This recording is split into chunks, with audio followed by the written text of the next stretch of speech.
All right, this is the dumbbell slasher. It's a core movement that starts on one side, so we usually have to match it by doing the other side as well in our work intervals. So the heavier the dumbbell you have, the more likely you are to make this movement feel correct and move correctly, and make it a total body movement and not just an upper body or an arm movement. So I'm going to grab one dumbbell. It's going to start on my left hip here.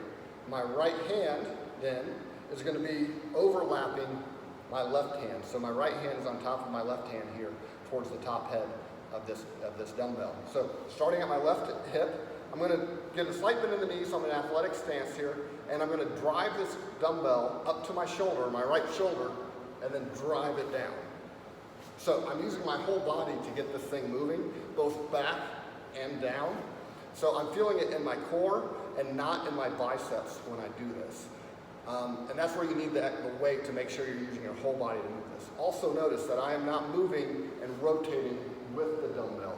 I'm staying mostly forward, getting a little hip pop as the dumbbell rotates around me.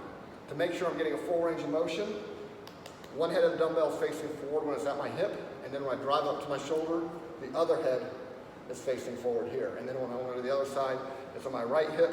My left hand now is going on top. Whatever shoulder you're driving up to, you want that hand on top to make this comfortable. Otherwise, if you get it backwards, it wants to flip over as you're driving up to your shoulder.